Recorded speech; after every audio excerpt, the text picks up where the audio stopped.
Hello everyone. This is a short tour of the room shared by PJ, Augustine the Hippo, and Billingsworth Duck on some adventures in Thailand.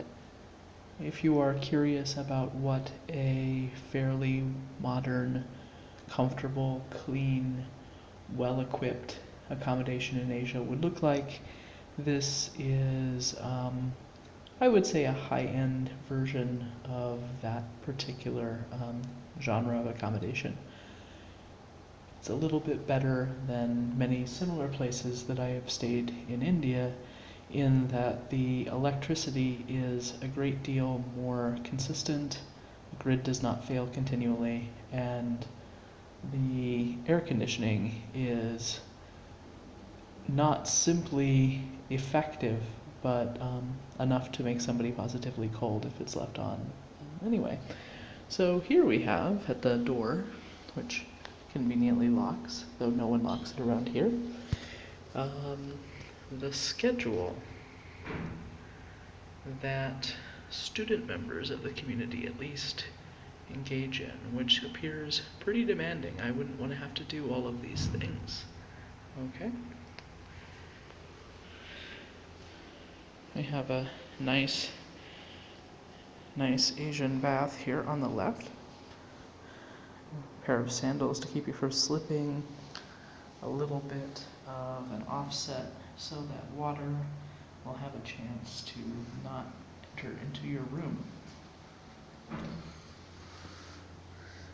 A little bit of screen and some outside ventilation to allow the room to dry.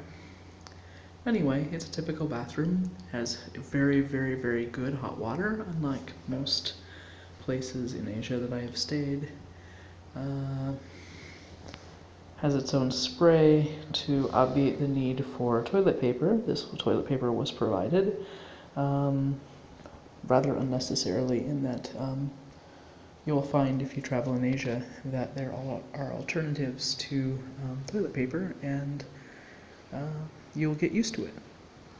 Anyway, a nice, not particularly comfortable bed with ample bedding. The green woolen thing there is a blanket or cloak that I occasionally take with me various places, particularly on the plane, in case I should need a little bit more than what is provided in a particular place in which I'm dwelling. It's really useful if you should happen to need to sleep in an airport and there's nothing available for you. Have some electronics over there, computer. Our very good friends Augustine and Billingsworth hard at work on this blog. Couple of provided desks. Hello, desks. Some bags. A mini umbrella, very important thing, both keeps out the monsoon rain and also makes it possible to keep out the sun. A little travel alarm, waterproof thing for all your documents. Thai grammar, obligatory Lonely Planet book. And this is a little solar charged light, which turns out to be rather unnecessary here, except as a kind of a bedside light at night. It's sort of all or nothing with the lighting in a lot of rooms, and this provides an alternative that doesn't require turning on every light in the place. But, if you're going someplace where the grid is bad, or if you're camping in the United States, just having one of these cheap little things that you can blow up and expand, see the little blow thing there, makes this thing into a little lantern. It's a pretty useful thing to do. It's a pretty useful thing to have. Little bed liner for cheap hostels if I go somewhere else. Sometimes you have to pay for the sheets or provide your own. So having just a little thing like that is a useful thing. What you're seeing kind of alongside here is my utterly ridiculous overkill, because everything is available in Asia. First aid kit and some personal medication and such. So, totally obligatory recorder, because one never knows when one wishes to play recorder. As a matter of fact, there is a Jesuit priest here who has an entire set of recorders that he uses, from soprano to bass in the Mass, except he is missing his soprano recorder. So it is altogether possible that this might be gifted to the establishment and that I may get myself another one when I get back home.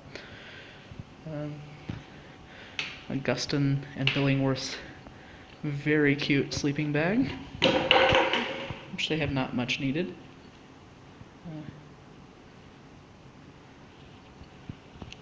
The super special stuffed animal lining. And this little device here, which I'm not going to demonstrate, may be useful for you traveling in some parts of the world. Essentially, it's a little UV pen which runs off of batteries, which allows you to take tap water and stir it around while the UV is lit, like say a bottled water, like a stainless steel water bottle or something, while the light is on, and then you can drink the water safely and have no problems, which cuts down on the number of these that you need to buy and disturb the environment with. So that's always a good thing. Probably not absolutely essential to anybody but me. I brought a little bit of my shrine from home so we can do pujas. Got some incense and candles here and a new lighter. Borrowed a Bible and a few things from the center, and generally have enough of a setup here that I can feel like any personal religious devotions I wish to do are not curtailed by my travel. It sort of makes any room much more like home to me.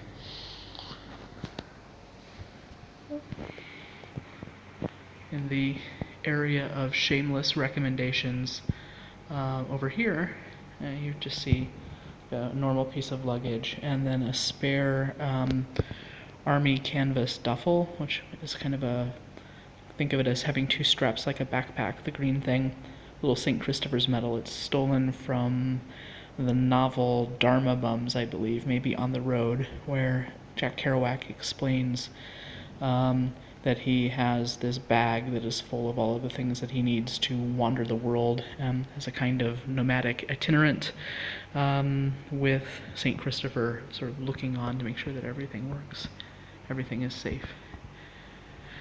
Anyway, I'm not sure exactly why I'm showing you my clothes, although there is a kind of rationale to these. They're a little wrinkled, but I go for a shirt that is sort of not quite a dress shirt. Some of you have seen these if you have seen me teach before. It's a mix, like a cotton poly mix in a poplin weave, which is the next best thing to ripstop, so it's very unlikely to just pull apart. It wicks, it's wrinkle resistant, so it'll stand up to living in a backpack. All you really need to do is get a spray bottle and hit it, and you've got at least sort of passably okay shirts. Spare tie. Same kind of thing in pants with the cargo pockets, which are absolutely necessary, I find, having all the little knickknacks you might want with you when you're traveling, and a well-battered fedora there to kind of keep out of the sun.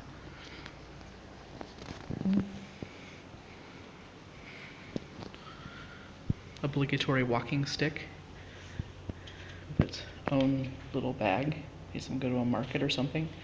Also very useful with my terrible knees in the airport. Also gives me a certain allowance socially for being as slow and decrepit as I am in moving about. People will realize that there's something that is actually wrong rather than me being simply awkward and slow. I guess you don't really need to see much in here, but packing cubes like these, and Ranger rolling your clothes, which I'll provide you a link to show you how to do, will save you an awful lot of space in terms of your packing. Having some kind of all-purpose soap like Dr. Bronner's can save you from this, which I bought locally. Bought these locally too. Just useful things to have. Try again. And for the most part, that's the room. I brought my Chromebook. Not always the best, but I find it to have good battery life, to be really light and small and something that's fairly easily carried.